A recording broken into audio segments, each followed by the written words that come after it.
Goib itu kita nggak ngerti ke depannya bagaimana. Nah itu yang saya bilang, itulah yang namanya goib. Bukan jin yang goib, kalau jin mah biasa.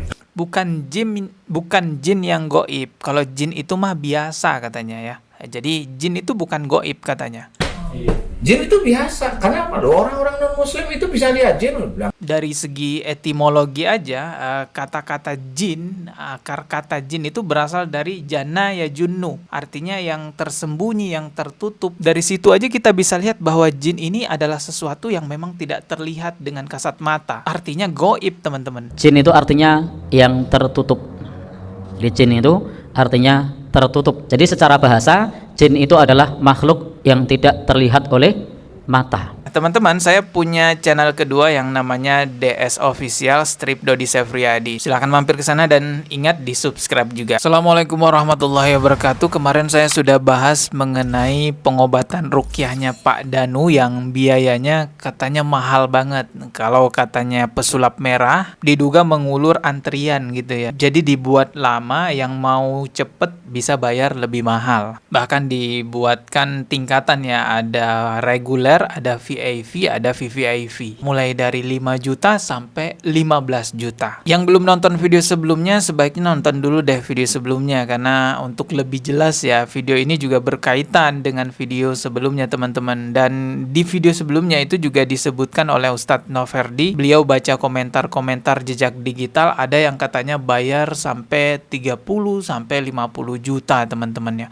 Dan saya juga cukup kaget membaca komentar-komentar di video saya. Ada juga yang memberikan pengakuan seperti ini teman-teman. Saya coba bacain beberapa komentar ya dari video yang sudah saya upload kemarin. Yang pertama ini komentar dari Fakih Abror. Dia berkomentar begini, saya juga mengalami hal yang sama. Ustadz Danu sepertinya ada penipuannya juga. Ya, ini ada kalimat sepertinya ya. Anggap aja ini dugaan ya, ada penipuannya juga gitu.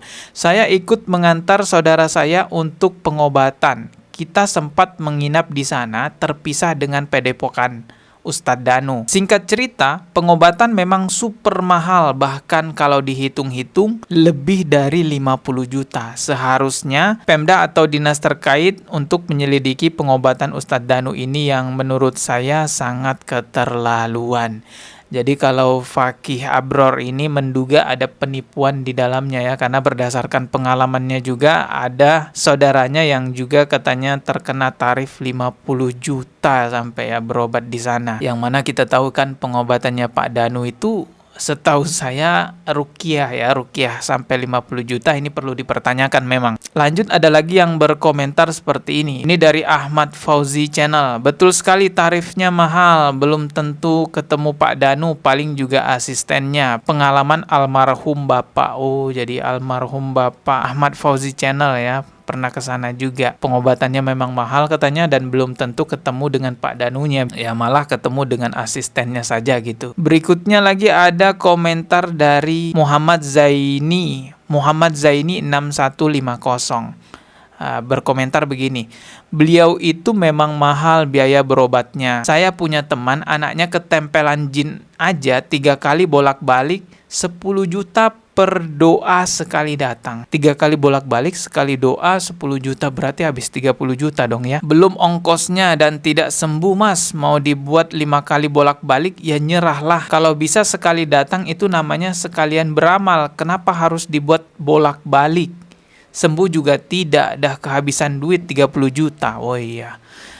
Gimana 3 kali bolak-balik sekali datang 10 juta gitu ya. Dan itu katanya didoain doang gitu ya. Ya memang pengobatan ruqyah pakai doa memang ya. Makanya janggal sih kalau sampai ditarifkan puluhan juta ya. Padahal itu cuma doa doang. Rasulullah Shallallahu Alaihi Wasallam yang paling mustajab doanya tidak pernah menjual doa beliau teman-teman. Bayar boleh tapi ya setidaknya seikhlasnya saja lah ya. Jangan menarif gitu. kecuali mungkin ada fasilitas-fasilitas lain yang membutuhkan biaya, baru bisa dibayar sewajarnya saja. Berikutnya ini ada lagi komentar dari Aris Marwan 92. Udah tahu dari dulu bang kalau warga lokal asli Jogja, pasiennya kebanyakan orang luar kota. Itu daerah Jalan Penebahan Yogyakarta, prakteknya Ustadz Danu nggak jauh dari alun-alun utara Jogja, Malioboro. Oh, ini warga Jogja yang memberikan kesaksian, katanya kalau orang-orang Jogja sudah tahu memang di situ berobatnya mahal gitu. Sebagai muslim saya adalah orang yang sangat percaya, benar-benar sangat percaya bahwa pengobatan ruqyah itu bisa menyembuhkan penyakit-penyakit tertentu.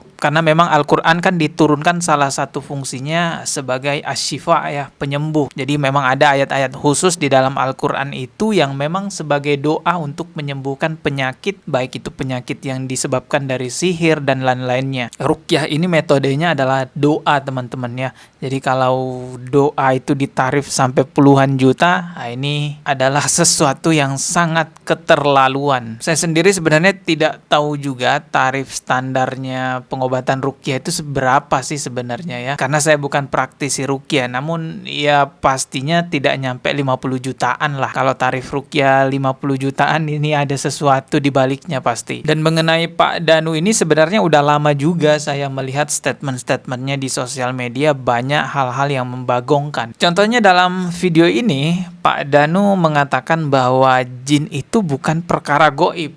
Coba kita simak nih videonya ya. Goib itu kita nggak ngerti kedepannya bagaimana. Nah itu yang saya bilang, itulah yang namanya goib. Bukan jin yang goib, kalau jin mah biasa. Bukan jin yang goib. Kalau jin itu mah biasa katanya ya. Jadi jin itu bukan goib katanya. Jin itu biasa. Kenapa? Orang-orang non-muslim itu bisa lihat jin. Bilang goib gimana? Dia salah. Jin itu bukan goib. Non-muslim aja bisa lihat jin. Goib gimana katanya gitu. Ya enggak, jangan ngomong begitu. Orang cacat itu sebelumnya ya goib. Karena pikirannya ya dulunya anaknya biasa. Keluar cacat gimana? Siapa yang mau disalahin? Ya harus cari solusinya itu. Oke, kita dengarkan lagi ya biar lebih jelas ya apa yang dikatakan oleh Pak Danu. Ini jelas mengatakan bahwa jin itu bukan perkara goib. Bukan jin yang goib, kalau jin mah biasa. Bukan jin yang namanya goib, kalau jin itu mah biasa. Jin itu biasa. Kenapa? Orang-orang non-muslim itu bisa lihat jin. Bilang goib gimana? Dia salah mata. Ya enggak, jangan ngomong begitu. Orang cacat itu sebelumnya ya goib. Oke, jelas ya. Pak Danu mengatakan bahwa jin itu bukan perkara goib. Saya tidak paham apakah Pak Danu dalam video itu kepleset lidah atau salah ucap atau bagaimana. Yang jelas dalam video tersebut secara gamblang sekali kita bisa mendengarkan perkataan Pak Danu menyebut bahwa jin itu bukan goib. Jin itu hal biasa. Non-muslim saja bisa melihat jin katanya. Bukan jin yang goib, kalau jin mah biasa. Jin itu biasa. Kenapa? Orang-orang non-muslim itu bisa lihat jin. Bilang goib gimana? Teman-teman, saya tidak pernah menemukan satupun ulama yang berani menyatakan bahwa jin itu bukan perkara goib. Mau itu ulama praktisi ruqyah maupun ulama yang bukan praktisi ruqyah, tidak ada satupun yang berani menyatakan bahwa jin bukan perkara goib. Karena itu jelas menyelisihi Al-Quran dan hadis. Bahkan mempercayai jin sebagai perkara yang goib itu merupakan salah satu asas akidahnya umat Islam. Dari segi etimologi aja, kata-kata jin, akar kata jin itu berasal dari jana ya junnu, artinya yang tersembunyi, yang tertutup. Dari situ aja kita bisa lihat bahwa jin ini adalah sesuatu yang memang tidak terlihat dengan kasat mata, artinya goib teman-teman. Sekarang kita akan mengenal apa itu jin. Jin, ada yang tahu? Jin itu dari kata jannah, artinya, ada yang tahu artinya? Jannal lailu, malam yang gelap, malam yang tertutup. Junun, majnun, jin itu artinya yang tertutup. Jadi jin itu artinya tertutup, tidak terlihat oleh mata. Itu disebut dengan jin. Sebagaimana jannal lailu, malam yang gelap. Kalau malam yang gelap kita tidak bisa melihat. Atau ada orang yang nyun sewu akalnya tertutup, itu namanya majnun. Majnun itu akalnya tertutup. Nah, atau kalau Bapak Ibu pernah melihat orang yang mengandung, itu jabang bayinya namanya janin, karena janinnya tidak terlihat. Jadi janin, junun, jin, jannah, majnun itu artinya tertutup. jadi tidak terlihat oleh mata.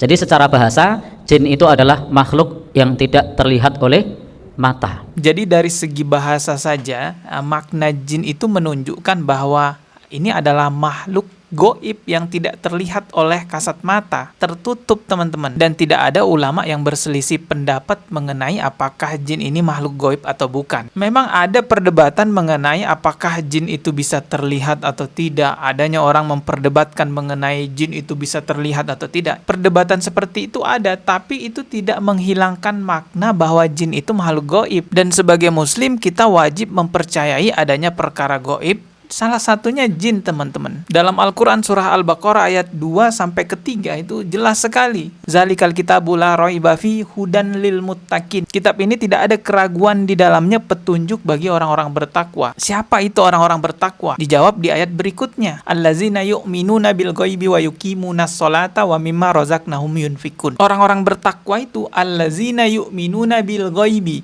yaitu orang-orang mukmin yang mempercayai sesuatu yang ghaib, wa yuqimunas sholat dan menegakkan sholat, menjalankan sholat, wa mimma rozaqnahum yunfikun, dan menyedekahkan sebagian dari hartanya. Jadi mempercayai sesuatu yang goib dalam agama Islam itu bagian dari ketakwaan kita kepada Allah Subhanahu wa taala sebagai orang mukmin, teman-teman, yang beriman kepada Allah Subhanahu wa taala. Sekali lagi saya tidak tahu Pak Danu itu kepeleset lidah salah sebut atau bagaimana. Yang jelas di sini saya mau mengajak teman-teman jangan sampai beranggapan bahwa jin itu bukan perkara goib, teman-teman. Jangan sampai teman-teman berakidah memiliki pemahaman bahwa jin itu bukan sesuatu yang gaib. Dan memang ya Pak Danu ini beberapa statementnya banyak yang gimana ya, yang membagongkan. Bukan cuma saya yang mengkritik, ustadz-ustadz lainnya juga banyak yang mengkritik Pak Danu karena memang statement-statementnya ya membagongkan. Kamu mulai hari ini seluruh para malaikat akan memegang kamu. Seluruh utusan-utusan akan memegang terahmu. Seluruh para malaikat akan memegang kamu. Seluruh utusan-utusan akan memegang terahmu. Seluruh para malaikat akan memegang kamu. Seluruh utusan-utusan akan memegang terahmu. Seluruh para utusan yang ada di belakangku akan memegang kamu. Para dukun yang suka tampil di televisi atau lagi viral di YouTube dan di medsos, masalahnya mereka mengklaim pengobatan mereka adalah sesuai syariat ruqyah, tapi faktanya mereka seperti dukun. Sebagai contoh, ada seorang ustadz top terkenal di televisi, namanya 4 huruf. Jadi dia ketika mengobati pasien, dia mengatakan, dia mengancam pasien itu, saya bersama para malaikat yang ada di belakang saya. Dari mana dia tahu malaikat di belakang dia? Ya, Pak Danu pernah berstatement ya, atau sering mengatakan di acara-acaranya, di balik saya, di belakang saya ada para malaikat-malaikat. Ya, seolah-olah dia bisa memerintahkan malaikat. Ya ini kan sama aja kayak dukun gufron, teman-teman. Jadinya banyak orang yang bilang nih Pak Danu nih ustadz atau dukun. Banyak lagi ya statementnya Pak Danu nih yang dianggap membagongkan, bisa ngelihat jin secara langsung juga. Bahkan katanya Pak Danu ini bisa melihat Dajjal secara langsung gitu ya, diizinkan oleh Allah katanya. Yang Dajjal yang saya diizinkan oleh Allah Ta'ala terlihat itu kayak mata aja satu gitu. Jadi mata satu, dia tangannya kayak ada tangan tuh banyak dia. Jadi jin tuh dikuasai kayak seperti tangannya dia, seperti itu. Mata aja satu, gluk, kedip gitu. Kedip gitu aja. Nah ini memang kalau ini apa ini yang namanya Dajjal ya. Memang kita harus pahami bahwa saya sendiri diizinkan mengetahui oleh Allah Ta'ala bahwa itu Dajjal. Penggambarannya tentang Dajjal juga ngawur ya, nggak ada satupun hadis ataupun nggak ada satupun dalil Al-Quran yang menggambarkan Dajjal seperti apa yang diceritakan Pak Danu tadi. Ya tidak lain itu hanyalah imajinasinya Pak Danu saja. Sebenarnya gampang teman-teman, kalau kita mau lihat ini benar-benar ustadz atau bukan, ya timbang saja perkataannya dengan Al-Quran dan hadis. Semoga video ini bisa memberikan edukasi untuk lebih baik lagi ke depannya kepada kita semua. Kita ketemu lagi di video berikutnya. Subscribe dan juga loncengnya ditekan sebagai notifikasi. Wassalamualaikum warahmatullahi wabarakatuh.